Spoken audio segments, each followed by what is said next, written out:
importante para o caso da sucessão, conforme prevê o artigo 1784 da Lei 10.406 de 2002, isso também serve aí para definir qual é o parente mais próximo, né? Porque parentesco se apura nos termos do que prevê o artigo 1591. Artigo 1591 da Lei 10.406 de 2002.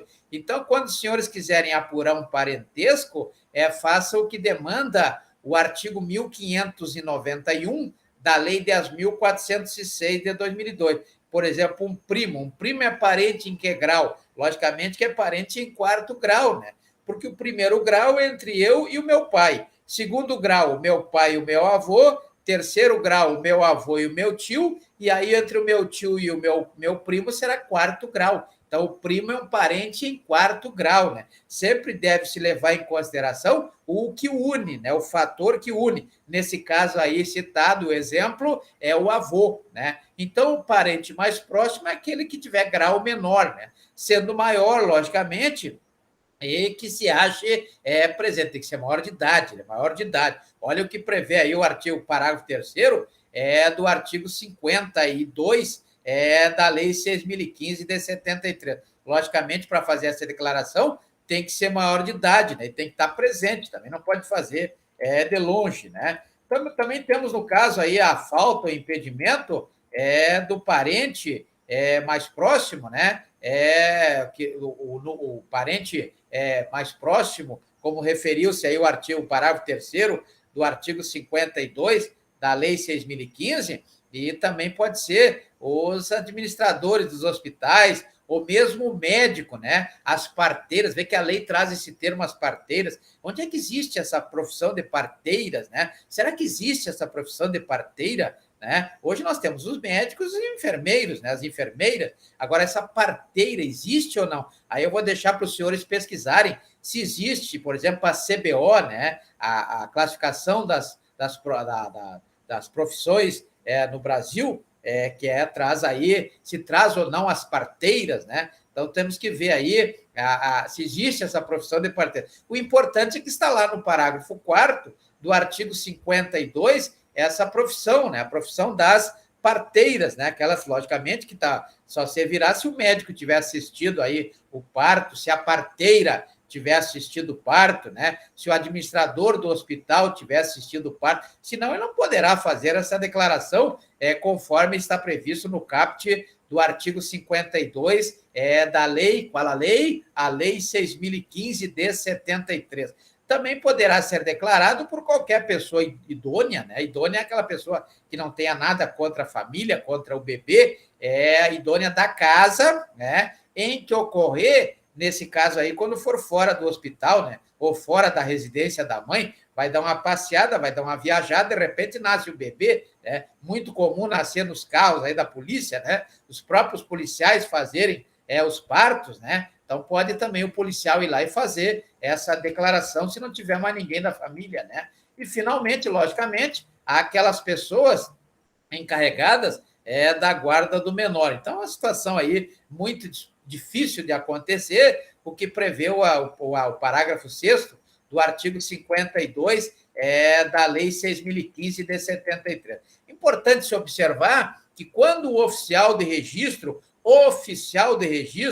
que é o registrador, né, conforme prevê o artigo 7º, lá, a Lei 8.935 de 94, o oficial de registro, aquele que faz o registro, quando o oficial tiver um motivo qualquer que o leve à dúvida, né, a dúvida desta declaração, nos termos do que prevê o caput do artigo 52 da Lei 6.015 de 73, esse oficial de registro ou registrador poderá ir lá na casa da pessoa para ver o recém-nascido, né? Ir lá estudar a situação, analisar a situação e verificar esse recém-nascido, logicamente, para verificar alguns detalhes, como, por exemplo, a existência, né? Realmente nasceu essa criança, né? Ou, se não, ir lá para exigir um atestado aí do médico, ir lá no hospital, exigir um atestado médico ou um atestado da parteira, novamente aí esse termo parteira, por isso que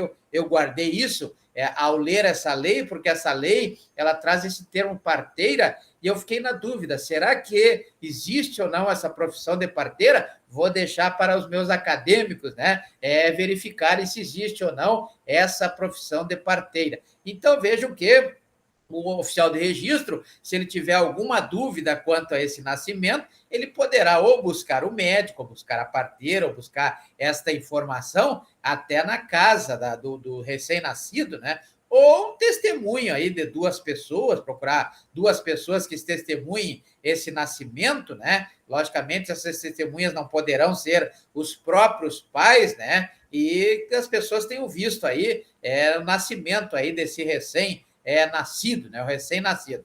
Logicamente, também temos aquele registro que se dá fora do prazo legal.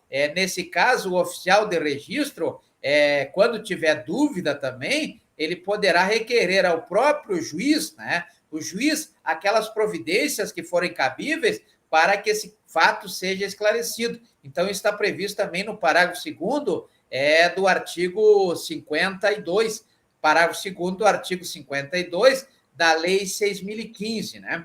Outra observação importante é quando o oficial de registro civil ele deve comunicar e registrar, ou seja, além de registrar, ele tem que comunicar esse nascimento ao Ministério da Economia e ao INSS. Olha aí, já entrou de novo a parte tributária, já entrou de novo a parte orçamentária, não é verdade? Existe um sistema de informações de registro civil, que é o chamado SINC, né?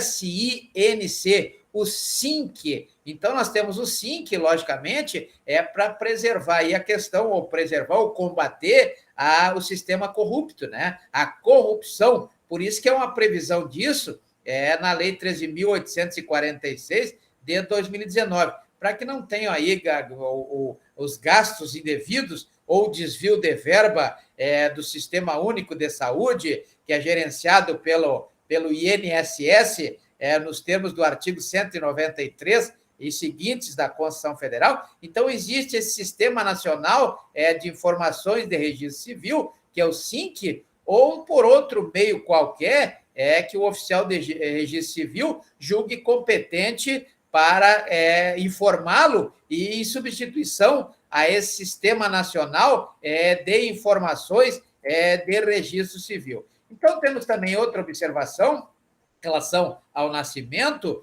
aquela observação que, no caso de ter aquela criança nascido morta, né, quando ela nasce morta, como não enche o pulmãozinho lá no teste da bacia, né, ou no caso aí também de ter morrido na ocasião, na hora do parto, né, na hora do parto a criança morreu, conforme prevê o artigo 6º da Lei 10.406 de 2002, logicamente que será feito o assentamento, ou seja, o registro, com todos os elementos que couberem e com a remissão às do óbito. Então, vejo que será feito aí o registro de nascimento e já a certidão de óbito também será emitida, e a primeira vez é de forma gratuita, né? Como prevê o próprio artigo 5º, inciso 76 da Constituição Federal. Artigo 5º, inciso 76 da Constituição Federal. E no caso aí do artigo 53,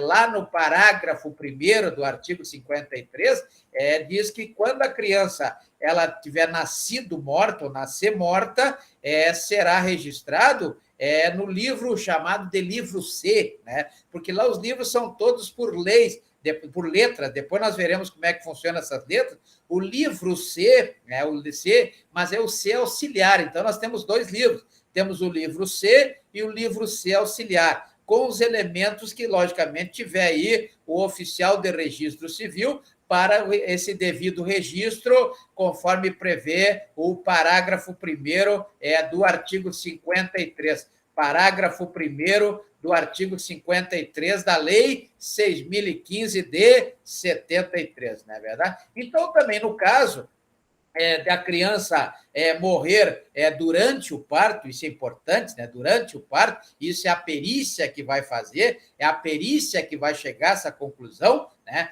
Por isso que lá no artigo 156